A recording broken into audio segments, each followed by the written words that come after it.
سمجھتے ہوئے جلد سے جلد اس کے لیے کچھ اقدام اٹھائیں۔ آئیے کچھ نکات، کچھ پوائنٹس کیسے ہم کریں رکھتا ہوں۔ اولاد کی تربیت میں جو سب سے پہلا پوائنٹ، سب سے پہلا نقطہ ہوگا جس سے ہم اولاد کی تربیت شروع کریں گے، وہ کیا ہوگا پتہ ہے آپ کو؟ بہت سی مرتبہ لوگ اولاد کی تربیت کی جب بات آتی ہے تو سمجھ لیجئے بچہ 3 سال 4 سال 5 سال 6 سال 10 سال کا ہو گیا تو پوچھتے ہیں کہ اب اس کی تربیت کے لیے کیا کیا جائے۔ اولاد کی تربیت کا پہلا مرحلہ اولاد کی پیدائش کے بعد نہیں شروع ہوتا ہے۔ اولاد کی تربیت کا پہلا مرحلہ اس کے لیے صحیح ماں کے انتخاب سے شروع ہوتا ہے۔ اسلام میں اولاد کی تربیت پیدائش کی بات فکر نہیں ہوتی ہے، اس کے پیدا ہونے سے پہلے اس کے لیے صحیح ماں کا انتظام وہاں سے ہوتی ہے شروع، یاد رکھیے۔ تو سب سے پہلے نیک بیوی کی تلاش یا نیک بہو کی تلاش، گھر کا اگر ذمہ دار ڈھونڈ رہا ہے تو نیک بہو کی تلاش کریں گا، خود فرد انسان ڈھونڈ رہا ہے تو وہ نیک بیوی کی تلاش کریں گا۔ سب سے پہلا کام اولاد کی تربیت میں اس کا حق ہے۔ عمر ابن خطاب رضی اللہ عنہ کے پاس ایک مرتبہ ایک نوجوان کا واقعہ ہوا کہ اس کے والد نے اس نوجوان کو کھینچ کر عمر ابن خطاب رضی اللہ عنہ کے پاس کہا، امیر المومنین میرا بیٹا میرے حقوق نہیں دیتا، میرے ادھیکار میرے رائٹس نہیں دیتا ہے، نصیحت کیجئے، واعظ کیجئے، اسے سمجھائیے۔ امیر المومنین کچھ بولنے سے پہلے اس لڑکے نے کہا، امیر المومنین 1 منٹ رکیے، ذرا رکیے، پہلے یہ بتائیے میرے والد کے مجھ پر کیا حق ہے، اس سے پہلے یہ بتائیے میرے کیا حق تھے میرے والد پر۔ اور سوال فطری تھا، پہلے اولاد تو بعد میں آتی ہے تو ظاہر سی تو اس کے پہلے حق ہوتے، جب بڑی ہوتی تو والدین کے دیتی ہے۔ تو امیر المومنین نے کہا اولاد کا پہلا حق یہ ہے کہ اس کے لیے نیک ماں کی تلاش کی جائے، دوسرا حق یہ ہے کہ اس کا اچھا سا نام رکھا جائے، تیسرا حق یہ ہے کہ اس کی صحیح سے تربیت کی جائے، پڑھایا اور لکھایا جائے۔ تو اس لڑکے نے کہا امیر المومنین جو میرا والد میری کمپلین لے کر آیا، شکایت لے کر آیا ہے، سب سے پہلے اس نے میرے نیک ماں کا انتخاب نہیں کیا، ایک مجوسیہ سے اس نے شادی کی۔ دوسرا میرا نام جو میرا حق تھا دوسرا کی اچھا رکھے، میرا نام گبریلا رکھ دیا۔ گبریلا سمجھتے نا، وہ گوبر کے اندر کیڑا ہوتا ہے ایک بڑا کالا، وہ گوبر جمع کرتا رہتا ہے۔ میرا نام صحیح نہیں رکھا اور میری تعلیم اور تربیت میں اس نے جو ہے کوئی محنت اور مشقت نہیں کی۔ تب امیر المومنین عمر ابن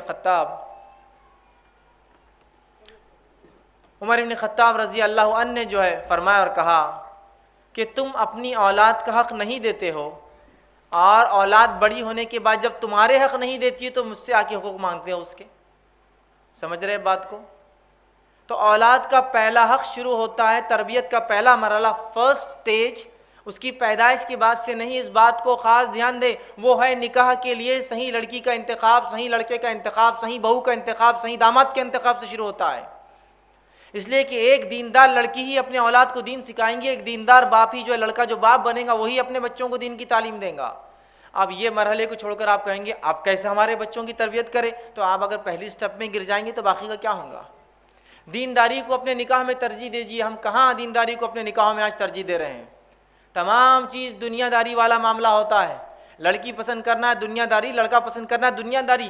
دینداری کو سب سے پہلے ترجیح دیجیے۔ اور نبی اکرم صلی اللہ علیہ وسلم نے اس بات کی وضاحت کی اور فرمایا لوگ عورتوں سے 4 چیزوں کی وجہ سے نکاح کرتے ہیں، متفق علیہ روایت ہے، صحیح بخاری اور صحیح مسلم کی۔ لوگ عورتوں سے 4 چیزوں کی وجہ سے نکاح کرتے ہیں۔ پہلا ولی مالہا، اس کے مال کو دیکھ کر لوگ نکاح کرتے ہیں۔ دوسرا ولی جمالہا، اس کی خوبصورتی کو دیکھ کر لوگ نکاح کرتے ہیں۔ ولی حسبہا، اس کے ننیال اور ددیال خاندان کو دیکھ کر نکاح کرتے ہیں۔ ولی دینہا، اور چوتھی چیز دنیا کے اعتبار سے لوگ کیا کرتے ہیں؟ آخری میں چوتھی چیز دینداری دیکھ کر جو نکاح کرتے ہیں۔ اے مسلمان نوجوانوں، تمہارے ہاتھ مٹی لگو، تم دینداری کو لازم جانو نکاح میں۔ دینداری سب سے افضل ہے نکاح میں، یاد رکھیے۔ آج دینداری کو ہم کوئی ترجیح نہیں دے رہے، یاد رکھیے، جس کے نتیجے میں اولاد کی تربیت پھر کہاں سے ہونے والی ہے؟ نبی اکرم صلی اللہ علیہ وسلم نے کتنی پیاری بات کی حدیث کے اندر، اور آپ نے فرمایا، صحیح مسلم کی روایت ہے، الدنیا کلھا متاع، دنیا جمع کرنے کی چیز ہے، وخیر متاع الدنیا المرأۃ الصالحہ، اور اس میں سب سے بہترین سامان یا چیز جو ایک انسان کو مل جاتی ہے وہ نیک بیوی ہے۔ اس سے بہترین کوئی چیز نہیں ہے دنیا میں نیک بیوی سے۔ تو سب سے پہلا کام اولاد کی تربیت میں کیا کرنا ہوگا؟ نیک بیوی کا انتخاب، نیک شوہر کا انتخاب، نیک بہو کا انتخاب، نیک داماد کا انتخاب۔ اب جب 2 نیک لوگ ملیں گے تو نسلیں نیک ہوں گی، جب دو بد لوگ ملیں گے تو نسلیں بری ہوں گی۔ یہ اللہ کا فضل ہے کہ اس امت کو نکاح کی اس نے اجازت دی، بلکہ حکم دیا، ورنہ دیگر قوموں میں یہ ہوتا ہے نیک لوگ شادی نہیں کرتے اور ان کی نسلیں کم ہوتی ہیں، برے لوگ نکاح کرتے ہیں اور وہ بڑھتے جاتے ہیں۔ ایک انسان نیک بن گیا اب وہ شادی نہیں کر سکتا۔ اسلام میں ایک انسان نیک ہے، نکاح کر سکتا ہے، تو ظاہر سی بات ہے نیک لوگ آگے بڑھیں گے، ورنہ دوسری قوم میں نیک لوگ ختم ہو جاتے ہیں اور برے لوگ بڑھتے جاتے ہیں۔ تو بہرحال سب سے پہلا مرحلہ جہاں سے تربیت کی ابتدا سٹارٹ ہوں گی وہ مرحلہ ہے، وہ ماں کے انتخاب سے شروع ہوتا ہے۔ اس کو سب سے پہلے ہم دھیان دیں۔ دوسری چیز جو دوسرا اسٹیپ رہیں گا ہمارا اولاد کی تربیت میں، وہ یہ ہے کہ جب نکاح ہو جائے جو دینداری کی بنیاد پر ہو، اس کے بعد والدین نیک اولاد کی اللہ سے دعا کرے۔ اس کا بھی بڑا تاثیر اور اثر ہوتا ہے۔ کس چیز کی دعا کرے؟ نیک اولاد کی والدین اللہ سے دعا کریں۔ افسوس کی بات یہ ہے بہت سے لوگ نکاح کرتے ہیں لیکن کبھی نیک اولاد کی دعا نہیں کرتے ہیں۔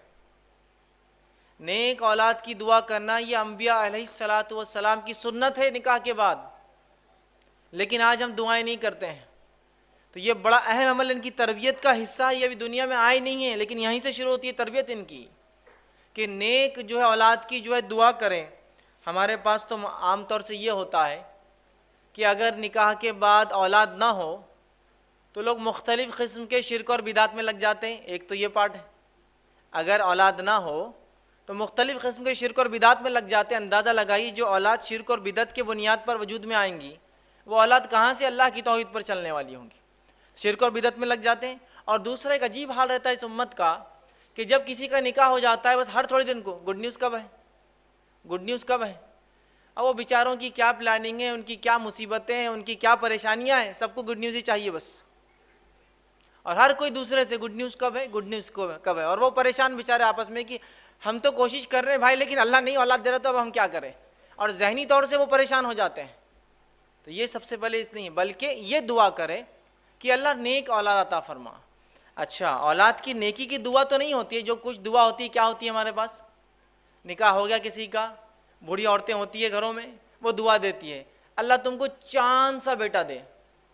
کیسا بیٹا چاہیے ہونا بھی؟ تو چاند سا۔ اگر میں کہتا ہوں اللہ نے واقعی میں دعا سن لی تو ایک تو گول صورت کا پیدا ہوں گا، اور اتنا چمکدار کوئی انسان ہوگا تو کوئی پسند کرے گا اس کو، دھبے والا اور اس ایک دم چمکدار، اور وہ بھی چاند سا کیا چاہیے؟ بیٹا ہی چاہیے۔ ہے نہیں ہے یہ بات عام؟ دعا کیا کرنی چاہیے اولاد کے لیے؟ کیسی اولاد کی دعا کرنی چاہیے؟ آئیے وہ دعا ہم دیکھتے ہیں۔ سورہ صافات سورہ نمبر 37 آیت نمبر 100 میں اللہ رب العزت فرماتا ہے، اور ابراہیم علیہ السلام نے جب دوسرا نکاح کیا، چونکہ آپ کو پہلی بیوی سے اولاد نہیں تھی، تو دعا کی اور فرمایا ربی حب لی من الصالحین، اے اللہ نیک اولاد عطا فرما۔ یہ ہے دعا۔ لڑکا ہو، لڑکی ہو، گورا ہو، ٹھیک ہے، یا کالا ہو، جو ہے جس طرح سے ہو، صحت مند ہو، بیمار ہو، لیکن نیک ہونا اللہ اصل ہے۔ یہ صالح اولاد عطا فرما، صالح اولاد کی دعا کیجئے، نیک اولاد کی دعا کیجئے، اس لیے کہ بہت سی بار اولادیں تو جو ہے ہو سکتا ہے جیسی دعا کری چاند جیسا بڑی خوبصورت ہو جائے، لیکن اگر اس میں گن نہ ہو اچھے تو کیا فائدہ۔ ایک طرف دیکھیے اب ادھر ابو لہب ہے جس کے تعلق سے روایت میں آتا ہے کہ اس کے کسی بیٹے کا نام لہب نہیں تھا، لیکن اتنا گورا چٹا تھا، عرب تھا، کہ جب خوش ہوتا یا غصے میں آتا تو آنکھ کے انگارے جیسا لال ہو جاتا، لہب آنکھ کے انگارے کو کہتے تھے۔ ابو لہب، فائدہ ہے اس کی اس گوری چمڑی کا کچھ؟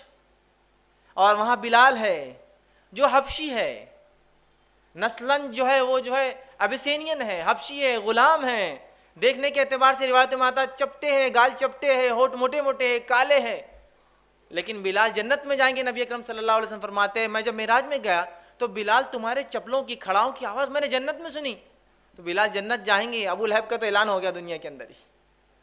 تو اصل چیز نیکی ہے، نیکی کی دعا۔ تو یہ دعائیں اثر رکھتی ہے، اولاد کی تربیت کا مرحلہ ہے۔ دوسرا ہم دیکھتے ہیں ابراہیم علیہ السلام اولاد کی دعا کرتے ہیں۔ سورہ غافر سورہ نمبر 40 آیت نمبر 14 میں رب اجعلنی مقیم الصلاۃ ومن ذریتی ربنا وتقبل دعا، اے اللہ مجھے اور میری ذریت کو نماز کا پابند بنا، نماز قائم کرنے والا بنا، اولاد پیدائش سے پہلے نیک اور نماز قائم کرنے والے اولاد کی دعائیں ہو رہی ہیں۔ اسی طرح زکریا علیہ السلام نے جب دعا کی اولاد کی، سورہ آل عمران سورہ متین 38 میں اللہ نے فرمایا کہا رب ہب لی من لدنک ذریۃ طیبہ، اے اللہ مجھے نیک اولاد عطا فرما۔ تو نیک اولاد کی دعا ہو، نکاح کے لیے نیک لڑکی کا انتخاب، اس کے بعد اولاد کے لیے نیک ہونے کی دعائیں کی جائے، دوسرا سٹیپ ہے۔ تیسرا مرحلہ جو ہمیں کرنا ہے، تیسرا سٹیپ اولاد کی تربیت میں، وہ کیا ہے؟ وہ یہ ہے کہ اسلامی طریقے سے اولاد کا استقبال ہوگا جب وہ دنیا میں آئیں گی۔ ہمارے پاس جب اولاد اللہ دے دیتا ہے، عطا فرما دیتا ہے، اس کا استقبال غیر اسلامی رسومات سے ہوتا ہے۔ جس کام کی شروعات ہی غیر شرعی ہو، اس کا خاتمہ کیسا ہوگا اندازہ لگا لیجئے۔ غیر اسلامی رسومات سے ویلکم کرتے اپنے چلڈرنز کو، اپنے بچوں کو ہم لوگ اس دنیا کے اندر اسلامی رسومات سے ویلکم کیجئے۔ اور اسلامی رسومات کیا ہے ویلکم کرنے کے؟ کہ جب بچہ پیدا ہو تو کسی نیک انسان کے پاس اسے لے جایا جائے، وہ کھجور چابیں گا اور اس کے منہ میں جو ہے ڈالیں گا۔ اس کے بعد جب 7 دن ہو جائے، 7 دن اسلامی اعتبار سے 7 دن ہو جائے تو 7ویں دن اس کے لیے عقیقہ کیا جائے، اس کا اچھا سا نام رکھا جائے، ٹھیک ہے، اور اس کے سر کے بال نکالے جائے اور ان بالوں کے وزن کے برابر سونا چاندی یا روپیہ تقسیم کیا جائے۔ اور ایک عمل صحابہ سے ملتا تھا، جب سر کے بال نکالتے تو دودھ میں زعفران ڈال کر وہ سر کے اوپر لگایا کرتے تھے۔ یہ سب کرنا ہے۔ اب ہمارے بچوں کا ویلکم کیسے ہوتا ہے؟ کیسے ہوتا ہے؟ ایک ہوتا ہے چھٹی 6th ڈے پروگرام، ایگزیکٹلی شریعت کے بتاوے 7ویں دن سے 1 دن پہلے ہوتا ہے، لیکن شریعت جو بتا دی 7ویں دن نہیں ہوتا ہے۔ چھٹی کی ایک کوئی رسم ہوتی ہے، آپ کے پاس پتہ نہیں الگ ہوتی ہوں گی، لیکن ہوتی ہے ہر جگہ۔ پوری عورتیں جمع ہوتی ہے، وہ دیا جلاتی ہے، اس پہ کچھ کاجل جمع کرتی ہے، چھوٹے چھوٹے برتن بچی ہو تو لا کے دیا جاتے ہیں، لڑکا ہو تو کچھ تحفے تحائف دیے جاتے ہیں۔ یہ چھٹی ہوتا ہے۔ اور اس کے بعد 40ویں دن ایک پروگرام ہوتا ہے، اس کو بولتے ہیں چلا۔ بڑے دھوم دھام سے وہ چلائے آ جائیے، چلائے آ جائیے، کارڈ بھی تقسیم ہوتے ہیں، ہال لیا جاتا ہے۔ جس بچے کا ویلکم غیر شرعی بنیادوں پر ہو رہا ہے، جس کا ویلکم 7th ڈے ہونا چاہیے تھا، 7ویں دن جو عقیقہ ہونا چاہیے تھا، نام، وہ تمام چیز چھوڑ کر ہم غیر اسلامی رسومات اپناتے ہیں۔ پھر بولتے ہیں اللہ یہ بچے ہمارے بے دینی کیوں ہو جا رہے ہیں؟ اس لیے کہ آپ نے تو شروعاتی ان کی بے دینی سے کی ہے۔ کوششیں اثرات رکھتی ہے اپنے اندر، یہ بات طے ہے نا؟ کوششیں اثرات رکھتی ہے، بات طے ہے نا؟ کیا کوشش کی اس بچے کے ویلکم کے لیے آپ نے؟ یہ غیر اسلامی طریقے۔ اور اگر کوئی کہے کہ بس 7ویں دن عقیقہ کرنا ہے، ارے جانے دو، دیکھیں گے، فلاں ہے، یہ ہے، اور کتنے لاکھ بہانے۔ نہیں، وہ بچہ ابھی جو نانی کے گھر پیدا ہوا تو ابھی بیوی جو یہاں نہیں ہے، بچہ نہیں ہے، تو ابھی عقیقہ کیا؟ نہیں، ابھی ایک ساتھ اپن 4-5 بچے جمع کریں گے، پھر ایک ساتھ عقیقہ کریں گے، تاکہ بڑی دعوت ایک ساتھ ہو، ہے نا؟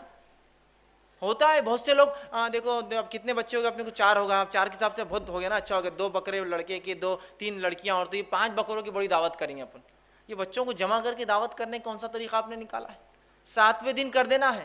اس لیے کہ نبی اکرم صلی اللہ علیہ وسلم فرماتے ہیں، جامع ترمذی کی روایت ہے، سمرہ بن جندب رضی اللہ عنہ اس کے راوی وہ کہتے ہیں عقیقے کے بدلے بچہ رہن ہوتا ہے۔ اور بزنس کمیونٹی رہن کیا ہوتا ہے زیادہ اچھے سمجھتی ہے۔ رہن کوئی چیز دے کر کوئی چیز لی جاتی ہے، رہن سمجھتے ہو؟ پھر بولتے ہیں بچے بیمار ہو جاتے ہیں، بچوں کو یہ ہو رہا، آپ نے اپنا رہن چھڑایا کہاں اب تک؟ رہن کسی چیز کے بدلے، گروی جس کو بولتے ہیں، بچہ رہن ہوتا ہے عقیقے کے بدلے میں۔ جب انسان عقیقہ کرتا ہے تو اس کو چھڑا لیتا ہے۔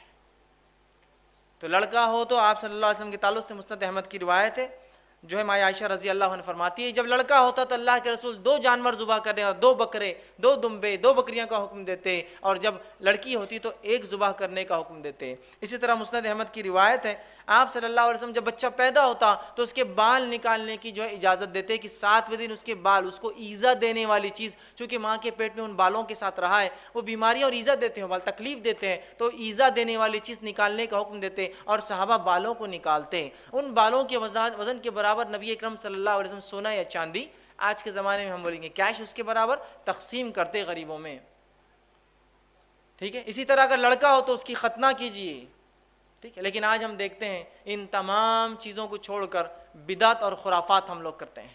چھٹی اور 40واں ہم کر رہے ہیں، چلا جس کو کہتے ہیں۔ سنت کو جگائیے، ورنہ کیسے ہمارے بچے دیندار ہوں گے جن کا ویلکم اس طرح سے نہیں ہو رہا ہے؟ تو یہ بات بڑی اہم ہے، یاد رکھیے۔ اور اتنا ہم چیزوں کو کھینچتے ہیں، شریعت نے جو حکم دیا 7ویں دن عقیقہ تو پتہ نہیں 7 سال بعد ہو رہا ہے، 70 سال بعد ہو رہا ہے۔ نام رکھنا ہے، 7واں دن نام رکھنے کے لیے آخری حد ہے۔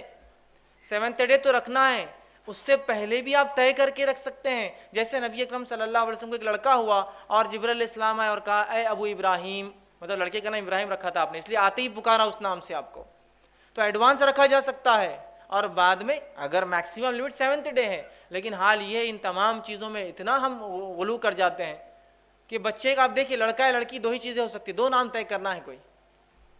لیکن اس میں بھی ایسا معاملہ ہے کہ بچہ پیدا ہو گیا، کئی مہینے کا ہو گیا، تو نانی الگ پکار رہی ہے، دادی الگ پکار رہی ہے، دادا کا لاڑا کا نام الگ، نانا کا لاڑا کا نام الگ، باپ الگ اور ماں الگ، چنو منو ٹٹو لٹو ٹنکو سب ناموں سے ہیں، سوائے اس کے کہ 7ویں دن جو نام اس کا حقیقی تھا وہ چھوڑ کر سب ہو رہا ہے. اور نام پھر تلاش بھی کیا جاتا تو یونیک نام لگتا ہے ہم کو، یونیک سمجھتا نا، سب سے ہٹ کر نام چاہیے. اگر کوئی آگے پوچھے بچے کا نام کیا رکھو، لڑکا ہے لڑکی ہے، لڑکا ہے عبداللہ رکھو، عبداللہ بہت پرانا نام ہے. عبد الرحمن رکھو، یہ تو اور بھی پرانا دکھ رہا. پھر کون سا، اچھا محمد رکھ دو، ارے نہیں یہ نام نہیں رکھ سکتے، بے حرمتی ہو جائیں گے. اچھا ٹھیک ہے سلیمان رکھ دو، یہ تو نبی کا نام یہ نہیں رکھ سکتے، ٹھیک یہ بھی نبی، کیا رکھتے پھر؟ یونیک نام چاہیے. تو میں ہمیشہ کہتا ہوں جو لوگ کہتے ہیں یونیک نام چاہیے، تو یونیک تو بہت سے نام ہوتے ہیں، آپ بہت سارے نام رکھ سکتے ہیں. اسٹیئرنگ نام رکھ دیجیے آپ کسی بچے کا، اسٹیئرنگ خان، کتنا اچھا نام ہے، یونیک. کسی کا نام اسٹیئرنگ سنا آج تک آپ نے؟ ہے نا، بمپر خان، اسٹیئرنگ خان، مڈگارڈ خان، کہیں بھی نہیں ملیں گے آپ کو. یونیک، ایک دم سب سے ہٹ کر یونیک نیم صحیح ہے پورے. نبی اکرم صلی اللہ علیہ وسلم فرماتے ہیں ناموں میں جو اللہ کو سب سے زیادہ بہترین نام، پسندیدہ نام ہے عبداللہ اور عبد الرحمن ہے.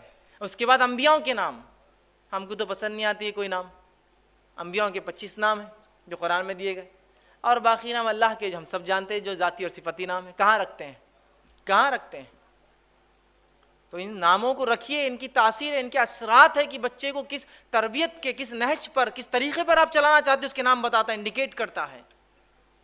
سمجھ رہے ہیں آپ بات کو؟ اور بچے میں وہ اخلاق نظر آنا شروع ہو جاتے بچپن سے. اگر کسی ایک بچے کا نام سلمان رکھا جائے، رکھنے کا وجہ سلمان فارسی ہے، تو بچے میں سلمان فارسی جیسے اخلاق اور عادت اتوار ہوں گے. اور رکھنے کا نام دوسرے سلمان صاحب ہے تو پھر مشکل ہوتا ہے، بچے میں وہی سب چیزیں نظر آتی، پھر بولتی ہے ایسا ٹیڑھا میڑھا کیوں ہو جاتا محفلوں میں جا کر، فلاں چیزیں کیوں کرتا.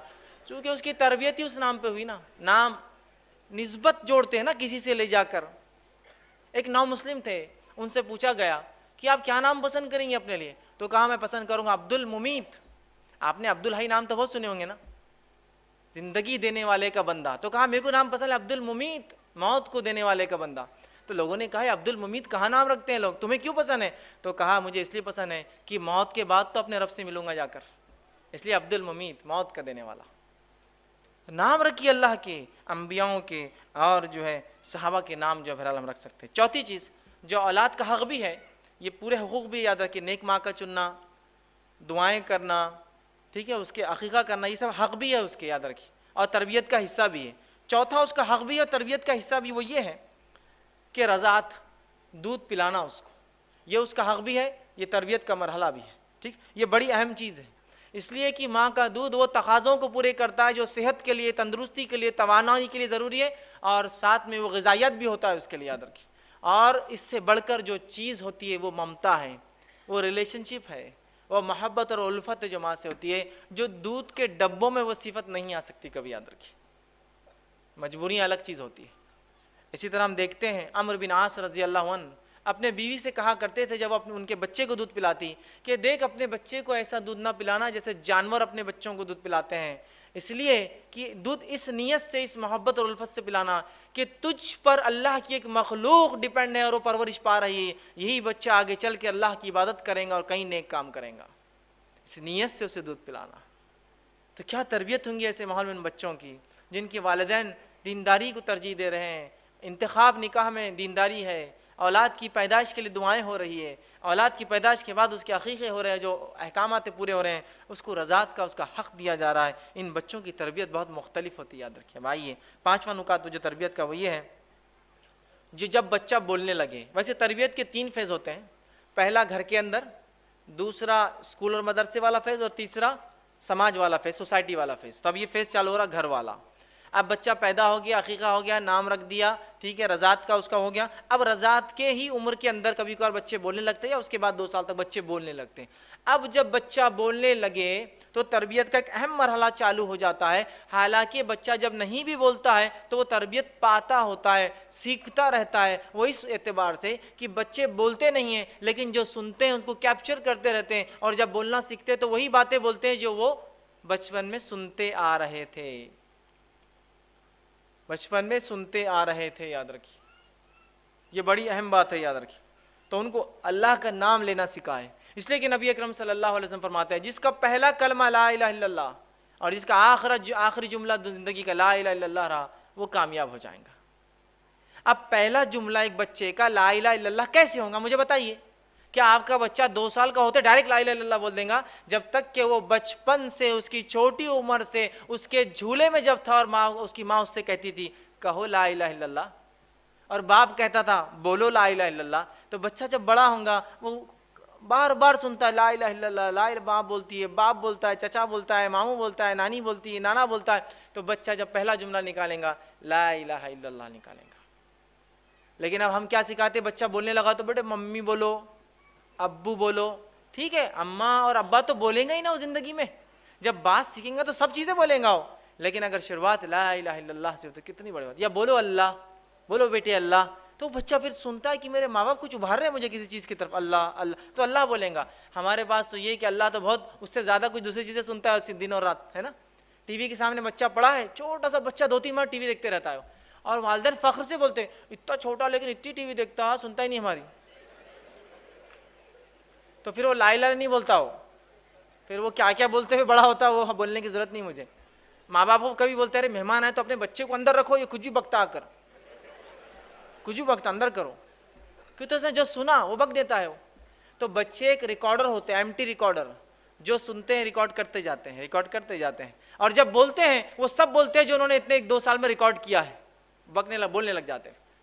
سمجھ رہے آپ؟ تو انہیں اللہ کا نام لینا سکھائیے. وہ عمر سے جب 1 مہینہ 2 مہینے کا ہے تب سے اس کو ترغیب دو، بیٹا کہو لا الہ الا اللہ. تو جب وہ بولیں گا پہلی بار 12 مہینے میں یا 13 مہینے میں یا 14 مہینے میں یا 2 سال میں، تو کہیں گا لا الہ الا اللہ. بڑی بات ہے، یاد رکھیے، یہ بڑے اہم مراحل ہیں. جب بولتا ہے ہمارے پاس تو حال یہ ہے کہ اسے توتلی زبان میں گالیاں سکھاتے ہیں لوگ. سکھاتے ہی نہیں سکھاتے ہیں. ارے دیکھو ہمارا بچہ کتنی توتلی زبان میں تتے بولتا ہے. سکھاتے ہیں نہیں سکھاتے ہیں. اور مہمانوں کے سامنے بولو بیٹا بولو، ایک بار بولو انکل کو کیسا آپ بولتے، تو انکل کو آگے بولتا تتے. اب اس کے بعد جب بڑا ہوتا اور جب وہ صحیح زبان سیکھتا اور جب بولتا انکل کو کتے، تو پھر پتہ چلتا انکل کو کیا ہوا، اور ماں باپ کو پتہ چلتا اب کیا ہوا. ہوتا ہی نہیں ہوتا ہے. اور یاد رکھیے ایک بات، وہ لوگ خاص طور سے جو بچوں کو غلط الفاظ سکھاتے ہیں، نبی اکرم صلی اللہ علیہ وسلم اس بات کو یاد رکھیے کہ جو انسان کسی کی ترغیب دینے پر کوئی نیکی یا کوئی برائی کریں گا، جب تک وہ نیکی چلتے رہیں گی ثواب ملیں گا، جب تک وہ برائی چلتے رہیں گے اس کا جو ہے گناہ ملتا رہے گا. ایک معصوم بچے کو ایک گندا کلمہ سکھانا گویا زندگی بھر کا وبال لے لینا ہے، اور ایک بچے کو صحیح تربیت دے کے اچھے جملے سکھانا. تو ہمارا تو کام یہ ہو کہ ہم دوسروں کے بچوں کو گود میں لے تو کہا بیٹا لا الہ الا اللہ، تاکہ بچہ کہے انکل بھی لا الہ الا اللہ بولتے، ابو بھی لا الہ الا اللہ بولتے، مما بھی لا الہ الا اللہ بولتے، دادا بھی یہ بولتے، مجھے بولنا ضروری ہے لا الہ الا اللہ. ماحول اور سماج بنائیے اس طرح سے. تو بچے کی تربیت جب بچہ بولنے لگے، اور ایک بات یاد رکھیے، ماں کی گود بچے کا پہلا مدرسہ ہے، فرسٹ اسکول ہے اس کا. وہ اسکول میں اس کو رائٹ کائنڈ آف گائیڈنس اور تربیت یا اس کی جو ہے پرورش بہت زیادہ ضروری. یاد رکھیے اگر ایسا نہ ہوا تو بہت ساری برائیاں سماج میں پھیل رہی ہیں اور پھیلتے جائیں گی. چھٹا نکات جو وہ یہ ہے کہ اولاد کے بیچ عدل کرے. اب ایک اولاد ہوئی، تربیت کا مرحلہ ہوا، سیکنڈ کے ٹائم آپ عادی ہو جاتے، پہلے سے پریکٹس ہوتی ہے آپ کو کیا کیا آپ نے کیا تھا. اب ایک سے زیادہ اولادیں آپ کو ہو گئی ہیں، تو ان میں انصاف کرے. بہت سی مرتبہ اولاد میں انصاف نہ کرنے کی وجہ سے اولاد کو آپ چاہے کتنی تربیت کریں ان کی تربیت نہیں ہوتی. کیوں؟ لڑکا اور لڑکی کا فرق، لڑکے اور لڑکے میں فرق کہ گورا لڑکا اور کالا لڑکا کسی کا ہے. 2 لڑکے ہیں ڈبل شیڈ کے اندر، ایک لڑکا بہت گورا ہے، ایک لڑکا بہت کالا ہے. تو آپ دیکھیے ماں باپ فرق کرتے ہیں، عدل نہیں کرتے بچوں میں. کہاں ہے میرا گورو، آ بیٹا ادھر. تو گویا وہ دوسرا بچہ جیسا کم رنگ ہوتا ہے وہ صرف دیکھتے رہتا ہے میرا والد کیوں کرتا ہے میرے ساتھ ایسی ناانصافی. بچے بہت زیادہ غور کرتے ہیں اور بہت جلدی نتیجے نکال لیتے ہیں. یاد رکھیے لڑکا اور لڑکی کا فرق کہ لڑکی عمر میں 10 سال بڑی ہے آپ کے بیٹے سے، اور آپ اس بہن کو اس چھوٹے سے بھائی کو بھیا بولنے لگاتے ہو؟ بولتی میں 10 سال بڑی ہوں اور میں بھیا کیوں بولوں اس لڑکے کو؟ نہیں بیٹے تم کو بھائی ہے، مطلب احسان ہوا تم پر، اللہ نے کیا تم کو بھائی دے دیا۔ وہ بھائی بولیں گی اس کو، وہ بولیں گا اس کو بہن اور باجی، وہ نام لیں گی اس کا، چھوٹا ہے اس سے 10 سال، نہیں نہیں بھیا بولو، بھائی ہے نا تمہارا، رسپیکٹ کرو اس کی۔ یہ ناانصافی ہے، لڑکی اور لڑکے میں ناانصافی، لڑکے اور لڑکے میں ناانصافی، یہ اسلام میں درست نہیں ہے، پسندیدہ نہیں ہے۔ یہ ناانصافی سے اولاد کی تربیت نہیں ہو پاتی ہے، بچے نفرت کرنے لگ جاتے ہیں والدین سے۔ ایک مرتبہ کا واقعہ ہے، صحیح بخاری کی روایت ہے، نعمان بن بشیر رضی اللہ عنہ فرماتے ہیں میرے والد ایک بار گھر آئے اور کہا کہ میں نعمان کے نام پر فلاں زمین یا ایک غلام اسے دیتا ہوں۔ نعمان کی والدہ بڑی ہوشیار عورت تھی، انہوں نے کہا کہ یہ بات جب تک میں قبول نہیں کروں گی جب تک نبی اکرم صلی اللہ علیہ وسلم کے پاس چل کر آپ یہ نہ کہیں۔ وہ تینوں مل کر جاتے ہیں، نبی اکرم صلی اللہ علیہ وسلم کے پاس جاتے ہیں اور نعمان بھی ساتھ ہوتے ہیں۔ ان کے والدہ کہتی ہے اللہ کے رسول، نعمان کے والد نے نعمان بن کو جو ہے بشیر نے جو ہے نعمان کو جو ہے ایک غلام دیا ہے تحفے میں، تو کیا یہ ٹھیک ہے؟ تو اللہ کے رسول نے فرمایا کہ تمہیں کتنے بچے ہیں؟ کیا صرف ایک ہی ہے نعمان؟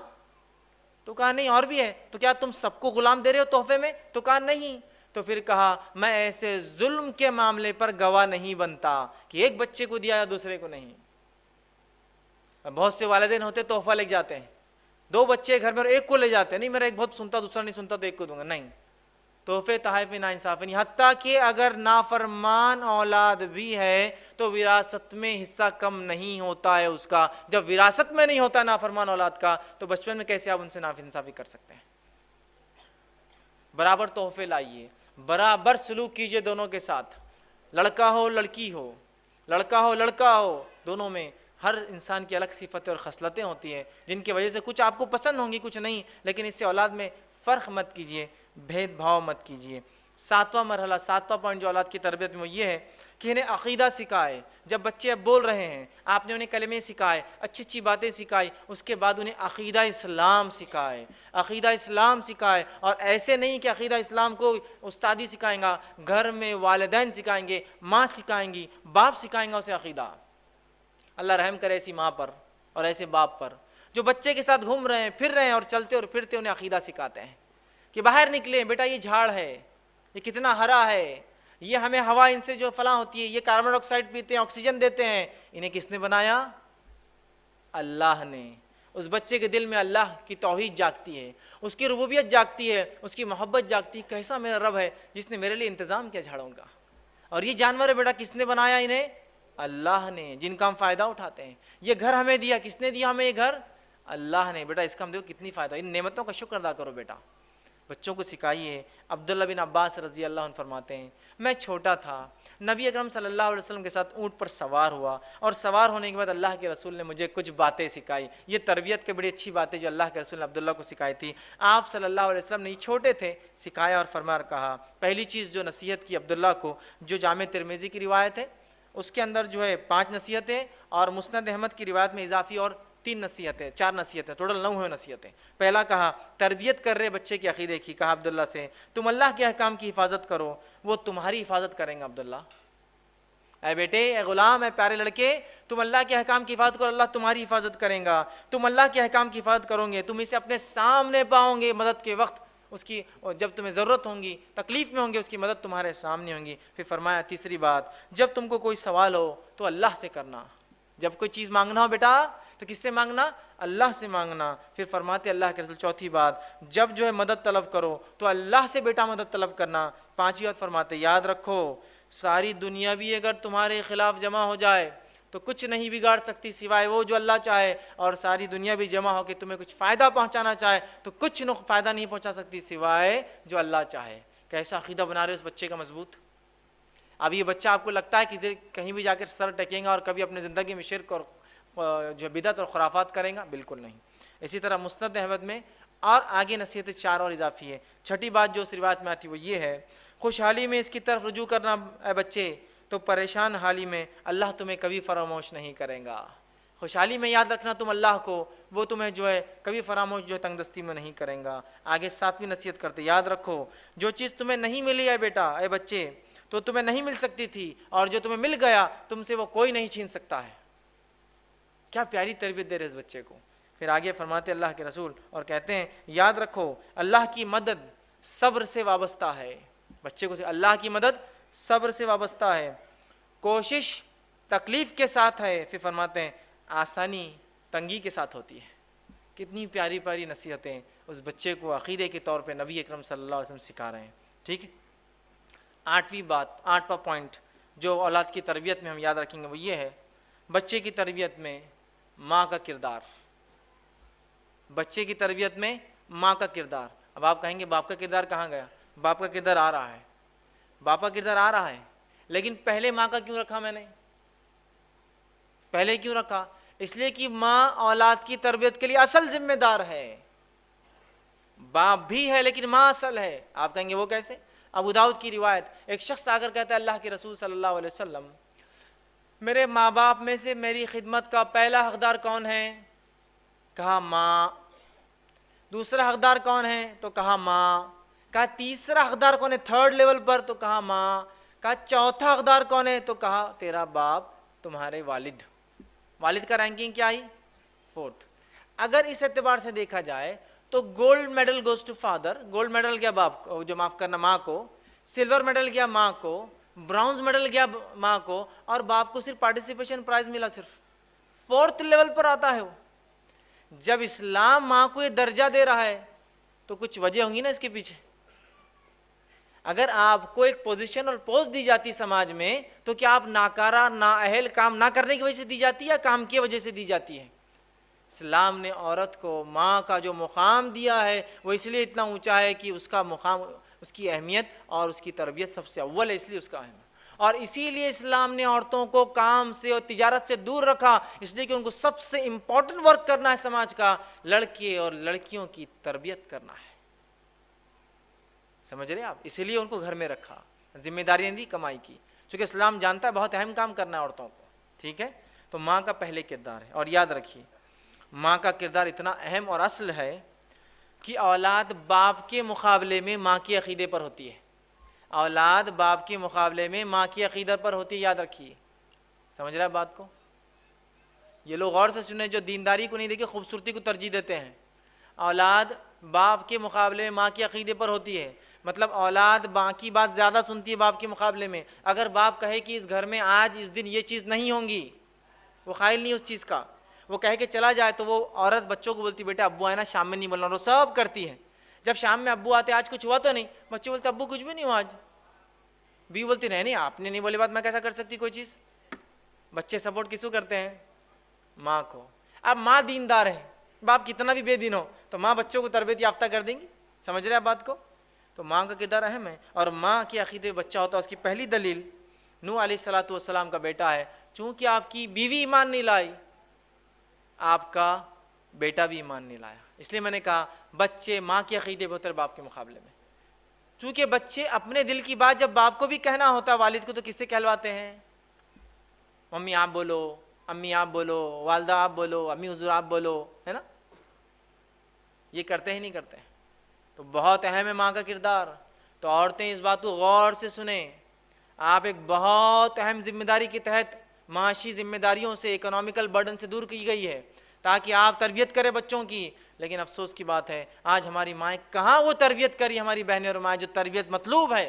آج تو تربیت کا یہ معاملہ ہے کہ ماں کے گود میں ایک ہماری بہن کے گود میں ایک چھوٹا بچہ ہے, اور وہ بیٹھ کے 3 گھنٹے اگر سنیما اور ٹی وی دیکھتی ہے, تو کیا امید کی جائیں گی ان بچوں سے کہ یہ خالد بن ولید بنیں گے اور یہ ابوبکر اور عمر اور عثمان بنیں گے؟ بہت اہم کردار ہے ماؤں کا. جب ماؤں نے اپنی ذمہ داری چھوڑ دی تو یاد رکھیے روز قیامت پوچھ بھی ہے. وہ حدیث یاد کیجئے, اور عورت سے پوچھوں گی اس کے شوہر کے بچوں کی کیا کیا اس ذمہ داری کا, اور جو ذمہ داری ضائع کرے وہ جنت کی خوشبو بھی نہیں سونگے گا. تو آج ہم دیکھ رہے ہیں مائیں تربیت نہیں دے رہی. دوسرا واقعہ ام سلیم رضی اللہ عنہا, ان کے بیٹے انس بن مالک, انس کے تعلق سے آتا ہے رضی اللہ عنہ کہ ان کی والدہ ایمان لائی تھی. ابو انس غیر مسلم تھے, اور ایک مرتبہ وہ گھر آئے تو یہ تو ایمان والی تھی. انس سے کہا کہو بیٹے لا الہ الا اللہ, تو انس نے فوراً کہہ دیا لا الہ الا اللہ. تو ابو انس نے کہا کہ تم تو بگڑ گئی ہو, میرے بیٹے کو بھی بگاڑ دے رہی ہو. اور لاکھ منع کرنے کے باوجود بھی انس برابر جو ماں کہتی رہی لا الہ الا اللہ کہتے رہے. تو بچوں پہ ماں کا اثر زیادہ ہوتا ہے باپ کے مقابلے میں۔ آئیے تیسرا واقعہ اسماعیل علیہ السلام کا، جن کی والدہ ہاجرہ علیہ السلام ہیں، جو ہاجر علیہ السلام ایک ایسی ماں کی مثال ہے جس نے اپنے بیٹے کی ایسی تربیت کی جس کی زیادہ تفصیلات تو تفصیلات زیادہ کیا بالکل ہی نہیں ملتی، سوائے ایک واقعے میں ایک جملے کے جو اللہ رب العزت نے اپنی کتاب میں دہرایا، وہ جملہ بتا دیتا ہے کہ کیا تربیت تھی ہاجرہ کی اسماعیل کے معاملے میں علیہ السلام، کیا تربیت تھی۔ ابراہیم علیہ السلام چھوڑ کر گئے اس شیرخوار جو اسماعیل کو اور اپنی بیوی کو، لیکن اس کے بعد جب ایک حکم ہوتا ہے خواب کے ذریعے کہ جا کر اپنے بیٹے کو ذبح کر دو، اس بیٹے کو لے کر نکلتے ہیں اور کہتے ہیں بیٹا میں نے خواب دیکھا ہے، انی تذبحک فانظر ماذا تری، اس خواب میں دیکھتا ہوں میں تجھے ذبح کر رہا ہوں، اب تو بتا کیا کرنا ہے۔ تو بیٹے کا ایک جملہ ہاجرہ کی تربیت کا کنکلوژن ہے، بیٹا کہتا ہے کہ اے میرے والد کر گزریے تفعل ما تؤمر، کر گزریے جو رب کی طرف سے حکم آپ کو آتا ہے، ستجدونی انشاءاللہ من الصابرین، آپ مجھے انشاءاللہ صبر کرنے والوں میں پاؤں گے۔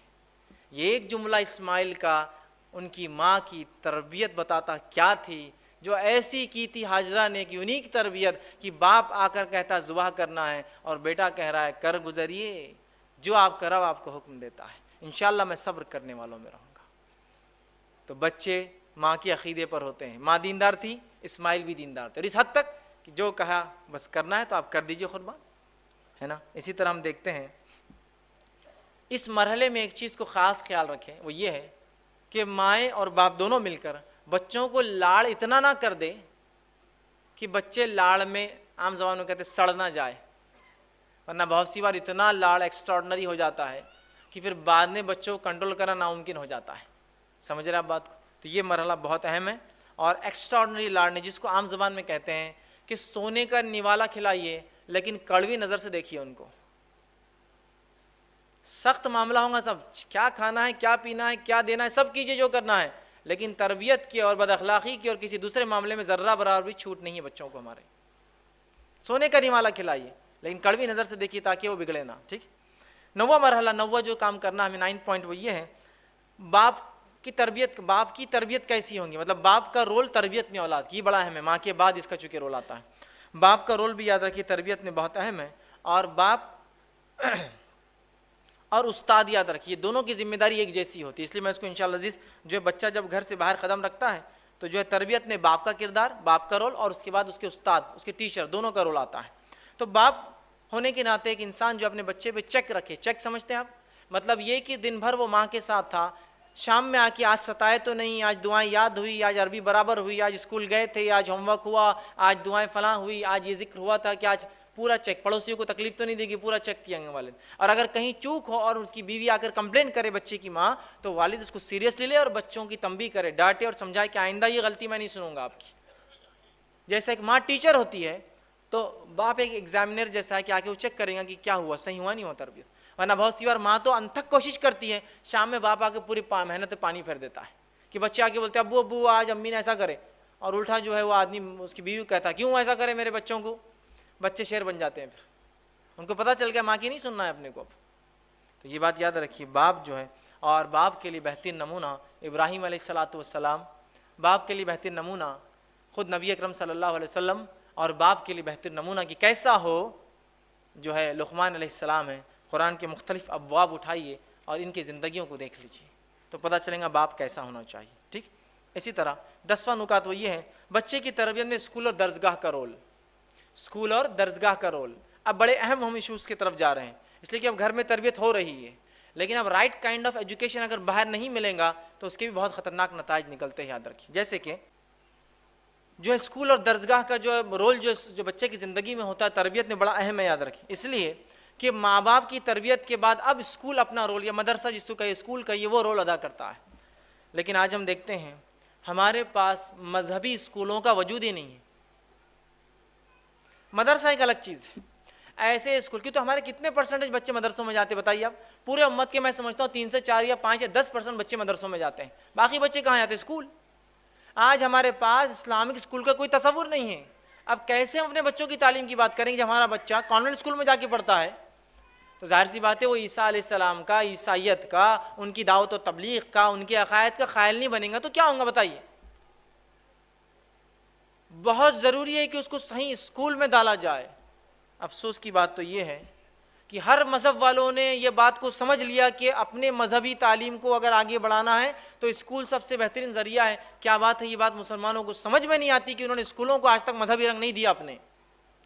کیا مسلمانوں کے پاس پیسوں کی کمی ہے؟ سبحان اللہ، اگر یہ آپ بولیں گے تو یہ جھوٹ ہوں گا اور اللہ کی لعنت ہم پر ہوں گی کہ ہم جھوٹ بول رہے ہیں، پیسہ نہیں ہے بول کر۔ کیا ہمارے پاس ایسی سنستھائیں نہیں ہیں جو چل رہی ہے لیکن صرف جیب بھرا جا رہا ہے، اس سے کچھ کام نہیں ہو رہا؟ مسئلہ یہ ہے۔ کیوں نہیں مسلمان لیڈران، مسلمان دانشور، مسلمان لوگ جو فکر رکھتے ہیں، کسی مکتب سے اور کسی جماعت سے جڑے ہیں، کیوں نہیں آپ ایسے اسکول کی بنیاد ڈالتے جہاں دینی تعلیم عصری تعلیم کے ساتھ دی جاتی ہو؟ حالات یہ ہے کہ کرسچن اسکول، کانوینٹ اسکول دھڑلے سے تعلیم دے رہے ہمارے بچوں کو۔ ہندو اسکولز میں تعلیم لینا ہم فخر سمجھتے ہیں، بڑے بڑے ہندو اسکولز میں۔ اسی طرح جو ہے بدھسٹ انٹرنیشنل، جین انٹرنیشنل، سکھ انٹرنیشنل اسکولز وجود میں ہیں، وہاں ہمارے بچے جا کے پڑھ رہے ہیں۔ کیوں نہیں ہوتا کہ اسلامک اسکولز ہم جو ہے بنیاد ڈالیں؟ اور کیوں نہیں ان اسکولوں کو ہم ترجیح دیتے کہ ہمارا بچہ یہاں پڑھے گا، یہ اصل تعلیم ہے؟ لیکن آج ایسے اسکولوں کی اتنی سخت کمی ہے، ارے اسکول تو بہت دور کی بات ہے، ایسی دینی درسگاہوں کی بھی کمی ہے جو دینی درسگاہ ہمارے بچوں کو کتاب اور سنت کے مطابق تعلیم دے۔ ہوتا ہے نا کچھ اسکول چلیے اب نہیں ہے ایسا اسکول، تو ہمارے بچے اسکول الگ پڑھتے ہیں، مدرسہ جاتے ہیں، جا کے مکتب میں سیکھتے ہیں، ان مکتبوں کا بھی انتظام نہیں ہے ہمارے پاس۔ اور اگر ایسے اسلامک اسکول نہیں ہے تو انہیں ڈالیے، اور اگر نہیں ہو سکتا تو اپنے بچے کو بہت طے کر کے ایسے سیکولر اسکولز میں ڈالیے جہاں مذہب کی کوئی چھاپ نہ ہو، ورنہ پتہ نہیں وہ کون کون سے مذہب کے بچپن سے قائل ہو جائیں گے۔ یاد رکھیے بچے بڑے اثر لیتے ہیں چیزوں کا۔ اگر ایک بچے کو بچپن میں یہ بتا دیا جائے کہ عیسیٰ دیتے ہیں اور عیسیٰ یہ کرتے ہیں اور عیسیٰ وہ کرتے ہیں، نعوذ باللہ یہ عقیدہ دے دیا جائے، تو اس کے بعد نتیجتاً یہ ہوگا کہ بچہ عیسیٰ علیہ السلام کا قائل ہو کہ عیسائیت کو پسند کرے گا، اسلام کو کبھی پسند نہیں کرے گا۔ یہ بات کو سمجھنے کی بہت زیادہ ضرورت ہے۔ تمام تر وسائل ہونے کے باوجود بھی ہم نے آج جو ہے اسکولوں میں جو ہے وہ نظم اسلامک اسٹڈیز کا نہیں لایا، یا ایسے مکتب اور مدارس نہیں قائم کرے جو خالص کتاب و سنت کی تعلیم دیں۔ اسی طرح آج ہم دیکھتے ہیں جو کچھ تھوڑے بہت پیرنٹس ہیں جو دھیان دیتے ہیں وہ صرف دنیاوی ایجوکیشن پر دیتے ہیں، دینی ایجوکیشن غائب ہے ان کے پاس سے، صرف دنیاوی ایجوکیشن۔ دینی تعلیم کو بھی اہمیت دیجیے، اس کے لیے نظم قائم کیجیے، اس کے لیے سسٹم بنائیے۔ یاد رکھیے جتنا پیسہ اسکول میں ڈالتے ہیں میں سمجھتا ہوں اس سے زیادہ پیسہ آپ نے دینی تعلیم میں ڈالنا چاہیے، اس لیے کہ اگر یہ بچہ مر جائیں گا تو آخرت میں جو چیز کام آئیں گی وہ یہی تعلیم ہے۔ اس کے لیے ہم جو ہے کوشش کریں اور اس کے لیے ہم تمام ذمہ دار ہیں۔ 11واں پوائنٹ وہ یہ ہے، اور انشاءاللہ کچھ اور پوائنٹس رکھ کے بات ختم کروں گا، وہ یہ ہے کہ بچے کی تربیت میں اب دوست اور احباب مطلب اس کے اب دوست اور فرینڈ سرکل کا بڑا امپورٹنس ہوتا ہے۔ اب یہ تھا مرحلہ پیدائش، گھر کی تربیت وہ سب ہوا، اسکول کی تربیت ہو گیا، اب آیا معاملہ دوستوں کا۔ ایک بچے کو لاکھ اچھی تربیت دینے کے بعد بھی ایک غلط دوست پوری زندگی کی آپ کی محنت پہ پانی پھیر سکتا ہے۔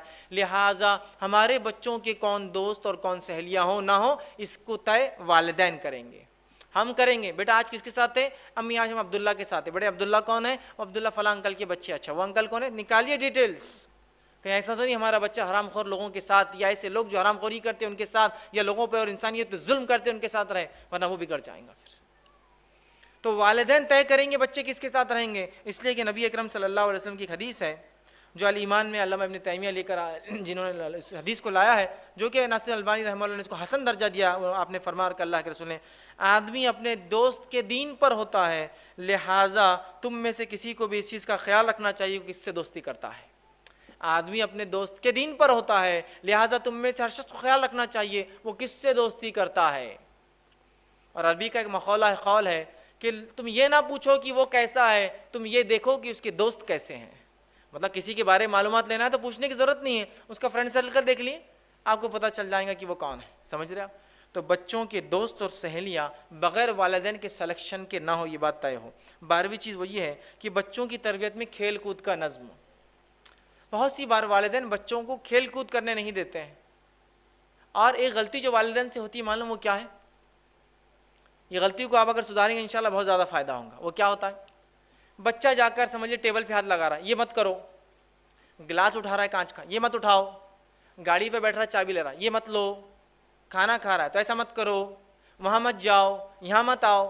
ہم کیا کرتے معلوم؟ صرف کیا مت کرو، کیا مت کرو، نہیں نہیں نہیں نہیں نہیں بولتے ہیں۔ وہ دل میں سوچتا ہے دنیا میں لائق ہے کوئی جب ہر چیز نہیں اور نہیں اور نہیں اور نہیں تھی کرنے کی، تو سمجھ رہے آپ؟ ہر چیز کو آپ بولتے ہیں گاڑی کی چابی کو ہاتھ مت لگاؤ، فوراً آپ کو بولنا پڑے گا بیٹا گاڑی کی چابی کو ہاتھ مت لگاؤ, آپ کو ایک دوسری کی لا کے دیں گے, اس سے کھیلا کرو, چونکہ اس کو چاہیے وہ چیز. کانچ کے گلاس کو ہاتھ مت لگاؤ, آپ اسٹیل کے گلاس سے کیوں نہیں پانی پیتے اور کھیلتے ہو؟ وہاں مت جاؤ, اس کے بدلے بیٹا آپ یہاں جاؤ نا, ادھر خطرہ ہے. یہ مت کھاؤ, اس لیے کہ اسلام میں منع ہے بیٹا, وہ کیوں نہیں کھاتے؟ فوراً الٹرنیٹ دیجیے اس کو, یہ نہیں تو کیا, یہ نہیں تو کیا. یہ سنت رسول ہے کہ اللہ کے رسول جب صحابہ کسی عمل سے روکتے فوراً الٹرنیٹ سلوشن دیتے.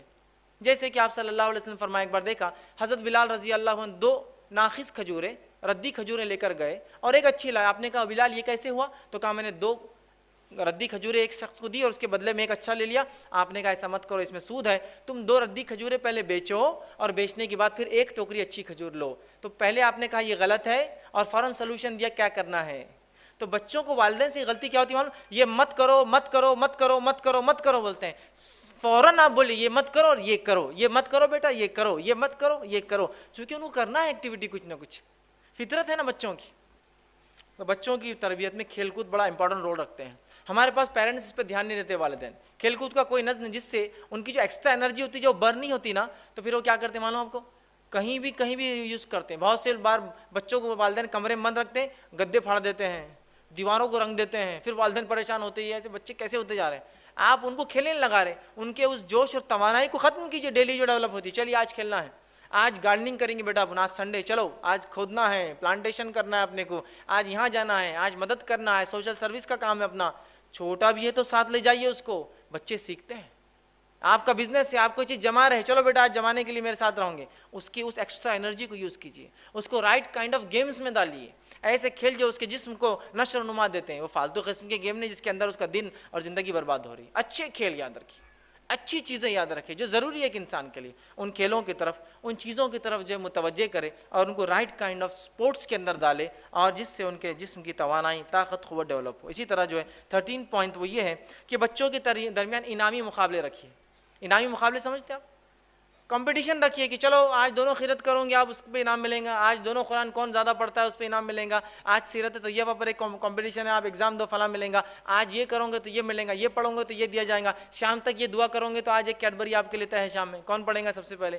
اگر آپ اس سال ایسے کامیاب ہوتے, اتنے پارے حفظ کرتے تو ایک گاڑی آپ کو آج دینے والے اس مہینے, اس سال. ہم ان کے اندر مقابلے رکھیے, اس سے جوش اور جذبہ بڑھتا ہے اور بچے بہت زیادہ وہ کام کر پاتے ہیں جو کام ویسے وہ نہیں کر پاتے ہیں. اسی طرح 14 پوائنٹ وہ یہ ہے کہ بچے کی تربیت میں ایمانیات کا اہتمام کیجیے, یاد رکھیے. جیسے کہ اسلامیات اور اذکار کا اہتمام, حرام کاموں سے روک کر حلال چیزوں کو بتائیے, ان کے اخلاق ڈیولپ کیجیے, آداب ان کے اچھے کیجیے. نماز کو لے جائیے, 7 سال کے ہو جائے تو اور 10 سال کے اور نہ جائے تو ان کو سزا دیجیے کہ نماز کو چلے.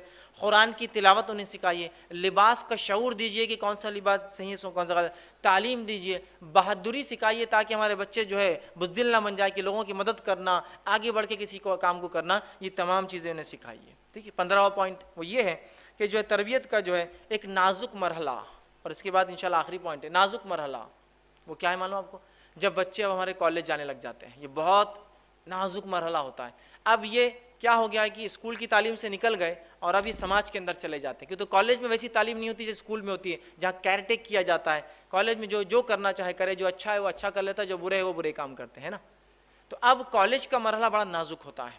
اس معاملے میں باپ اور ماں بچے کے دوست بن جائے. علی بن ابی طالب رضی اللہ عنہ فرماتے تھے, بچے جب 7 سال تک ہوتے ہیں تو ہم ان سے کھیلتے ہیں, پھر 7 سال ہم انہیں تربیت دیتے ہیں, اور 7 سال ہم ان کے دوست بن جاتے ہیں. ایسے کتنے والدین ہیں جو اپنے بچوں سے بات کرتے ہیں, وہ تو چھوڑیے, ایسے کتنے والدین ہیں, والدہ تو بھی ہوتی ہے, ایسے کتنے والد ہیں جن کو یہ پتا ہے کہ میرے 4 بچے کون کون سی کلاس میں, بڑا کچھ تو بھی پڑھتا, چھوٹا کچھ تو بھی کرتا, منجلا کچھ تو بھی کرتا, اس کا نہیں معلوم کیا کرتا. مطلب ان کو معلوم نہیں کون سی کلاس میں. وہ ان کی اماں دیکھتی, میں زیادہ اس پہ ٹینشن نہیں لیتا, ان کی ماں کا کام ہے. آخری بار بیٹے سے کب بات کی تھی اپنے؟ نہیں میری بیٹی سے جمتی نہیں, میں گھرتا, میں اس کو گھرتا بس. اور انڈین فادر کا ایک عجیب مسئلہ ہے, انڈین فادر ایک اینگری ینگ مین رہتا ہمیشہ, ایک دم غصیلا نوجوان. مطلب حال یہ ہے کہ باپ گھر میں آ رہا تو بچے گھر سے باہر بھاگ جا رہے.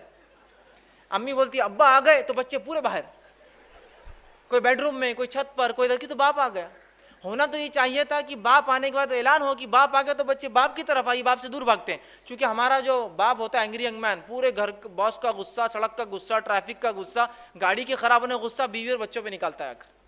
اب جب وہ ریلیشن ڈیولپ نہیں ہوں گے تو کالج میں جب بچے جاتے ہیں تو ان میں جذبات چھلکتے ہیں، ان جذبات کو کس سے وہ شیئر کرے؟ پھر جب آپ ان کے دوست نہیں ہوتے ہیں تو وہ غلط دوست اور صحبت میں پڑ جاتے ہیں. تو ماں دوست بن جائے ان کی، باپ دوست بن جائے کہ بھائی کیا چل رہا ہے کالج میں، اب سب ٹھیک تو چل رہا ہے نا، کوئی مسئلے مسائل ہو تو ہم سے ڈسکس کیا کرو یار. دوست بن جائیے ان کے، تب ہم دیکھیں گے یہ تمام جو غلطیاں ان سے ہو رہی نوجوان سے بچ جائیں گے، کیونکہ ان کا فادر گائیڈ کر رہا ہے ان کو، دنیا دیکھ چکا ہے ان کا باپ پوری، ان کی ماں دنیا دیکھ چکی ہے، وہ گائیڈ کر رہی ہیں. یہ بڑی اہم چیز ہے. اور یاد رکھیے ان کو جو ہے اس بات کو سمجھائے، اور خاص طور سے اس بات کا دھیان دیں کہ جب آپ کے بچے کالج میں جائیں ان کو محبت کی حقیقت کیا ہے شرعی اعتبار سے ضرور سکھائیے آپ، ورنہ عشق مزاجیوں کے چکر میں بچے اپنی زندگیاں برباد کرتے ہیں.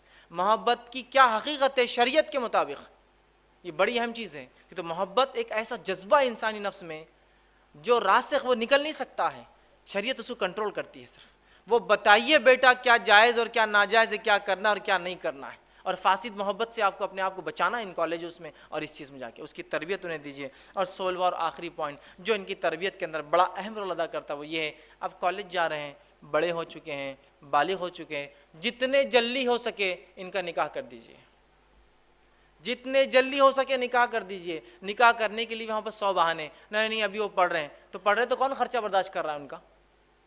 آپ ہی کر رہے ہیں نا. لڑکی پڑھ رہی ہے تو کون خرچہ برداشت کر رہا ہے اس کی شادی ہونے تک؟ آپ ہی کر رہے ہیں نا. تو شادی کرنے میں کیا جاتا ہے؟ شادی ہونے سے ایک بوجھ آ جائے گا، وہ اچھے محنت کریں گا. یاد رکھیے نکاح نہیں ہونے سے جو برائیاں پھیلتی ہیں نا تو وہ کنٹرول نہیں کی جا سکتی، چونکہ انسانی فطرت ہے کچھ چیزیں، اور فطرت تو ختم نہیں کیا جا سکتا. تو جتنے جلدی ہو سکے نکاح کر دے. باپ اس اللہ رب العزت اس باپ پر رحم کرے جو اپنے بچے کا نکاح صرف یہ سوچ کر جلدی کرتا ہے کہ میرا بچہ جو ہے کسی شر اور فتنے میں نہ پھنس جائے نکاح نہیں ہونے کی وجہ سے.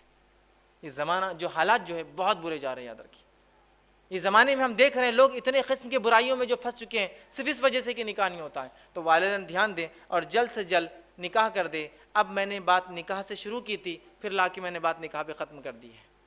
اب پھر وہی مرحلہ نکاح، دیندار لڑکی، اور پھر وہ پوائنٹس پورے گول چلیں گے. یہ سائیکل بن گئی پھر سے آ کر کہ نکاح آ گئے، نکاح کے بعد پھر وہی تربیت وہ سب آئیں گے، پھر نکاح کا معاملہ آئیں گا. تو نکاح کر دیں تاکہ پھر اب یہ سائیکل پھر چلیں گی، اور ایک نسل کے بعد دوسری نسل دنیا میں آئیں گی جو اللہ کی عبادت کریں گی. تو لہٰذا یہ بے انتہا ضروری ہے کہ ہم اس بات کو سمجھیں، اولاد کی جو ہے صحیح تربیت کریں. ایک آخری جو ایک پوائنٹ ہے، پوائنٹ نہیں وہ ایک سوال ہے جو والدین کرتے ہیں، اس کا جواب دے کے بات ختم کروں گا. ہم لاکھ کوشش کرنے کے بعد بھی ہمارے بچے سدھرتے نہیں. ہم نے لاکھ عربی کی، ٹیوشن کی، اسکول کیا، کالج گیا، پیسہ خرچ کیا، پھر بھی بچے نہیں سدھرتے. وجہ کیا ہے؟ اس کی بڑی ایک اہم وجہ ہے. اس وجہ کو رکھ کے اپنی بات ختم کروں گا. بڑی عام اور بڑی اہم وجہ ہے.